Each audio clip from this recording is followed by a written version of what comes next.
अस्सलाम वालेकुम स्टूडेंट्स। आज का हमारा टॉपिक है माइट बी का इस्तेमाल। माइट बी एक मॉडल वर्ब है, ये कहाँ इस्तेमाल होता है। मैं इसको बहुत आसान तरीके से इसका एक मेजर यूज डिफाइन करूँ जो सबसे ज़्यादा कॉमन है। इसके अलावा माइट बी को हम पैसिव में भी इस्तेमाल करते हैं, जैसे कि आपको पता है तमाम मॉडल वर्ब के पैसिव में भी आता है, तो can be, could be, should be, would be और फिर माइट बी का इस्तेमाल। इसकी जो मेन डेफिनेशन है वो यहाँ पर अब जो हम माइट बी का इस्तेमाल देखते हैं वो ये कि ये एक प्रेजेंट कंटिन्यूस प्रिडिक्शन करती है विद लेस चांसेस, जिसके चांसेस कम हैं।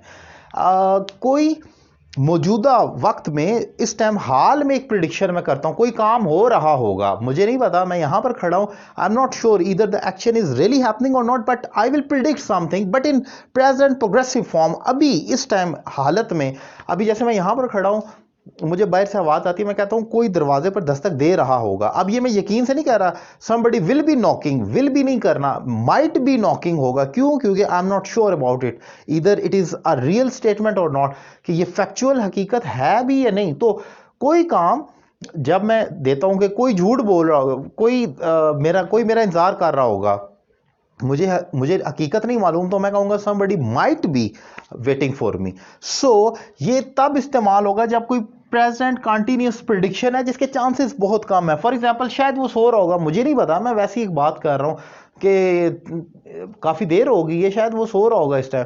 सो he might be sleeping, might be के साथ आई एन जाएगा। ये आप अगर गौर करें तो फ्यूचर कंटिन्यूस वाला सिनेरियो है जिसमें will be plus I N G आता है, लेकिन वो हमें यकीन होता है वो सो रहा होगा। अगर मैं ऐसे बोलूं सिंपल, वो सो रहा होगा, ही विल बी स्लीपिंग, मुझे पता है इतने बजे का टाइम है, I am sure, so he will be sleeping होगा। इसी तरीके से एक और एग्जांपल देखें, उसे कॉल ना करो, वो काम कर रहा होगा। अब मैं एक जनरल स्टेटमेंट कहता हूं, उसे कॉल ना करो, डोंट कॉल हिम, वो सो रहा होगा। अब मुझे नहीं मालूम कि ये हकीकत है या नहीं है, तो मैं कहता हूं ही माइट बी स्लीपिंग, शायद वो सो रहा होगा। सो एक और एग्जांपल देखें, तुम झूठ बोल रहे होगे इसीलिए तुम्हारा एतबार नहीं किया गया। अब यहां पर ये होगा, you might be telling a lie, I am not sure, मुझे लगता है, मेरा ख्याल है तुम झूठ बोल रहोगे, you might be telling that is why you are not trusted, ये पैसिव टेंस है पास्ट इंडेफिनिट का। सो तुम्हारा एतबार नहीं किया गया। इसमें एक चीज और भी है कि अगर आप पहली स्टेटमेंट में बहुत ज्यादा यकीन से कहते हैं कि तुम झूठ बोल रहे होगे, तुम्हारा इसलिए तुम्हारा एतबार, अब अगर वो यकीन है तो यही माइट अपने मस्ट में चला जाएगा। मस्ट पर भी मैं ऑलरेडी वीडियो लेक्चर बना चुका हूं, लेकिन आज का क्योंकि टॉपिक माइट है तो हम फोकस इसी को करेंगे कि तुम झूठ बोल रहे होगे, you might be telling a lie. हालांकि लगता तो ये फ्यूचर कंटिन्यूस है जिसकी आइडेंटिटी रहा होगा, रही होगी जैसे होते हैं, तो माइट बी की भी अगर मैं यहां पर आइडेंटिटी देखूं तो ये यही होती है, रहा होगा, रही होगी और रहे होंगे वगैरह। लेकिन यहां पर एक शक वाली बात है कि शायद ये काम हो रहा होगा, वो सो रहा होगा, वो पढ़ रहा होगा। सो ये might be plus I N G का मेजर यूजेज है। और इसके अलावा जो पैसिव में होता है, you might work hard, the work hard might be done, तुम शायद मेहनत करोगे, शायद मेहनत की जाएगी।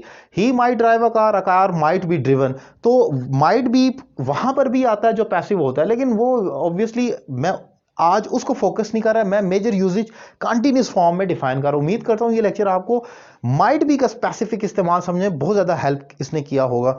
अगर आप मेरे दीगर वीडियो लेक्चर देखना चाह रहे हैं तो मेरा यूट्यूब चैनल सैयद अली रज़ा काज़मी को सब्सक्राइब कर लें, लिंक आपके सामने, और प्ले लिस्ट में बेसिक से एडवांस तक के तमाम लेक्चर्स देखें।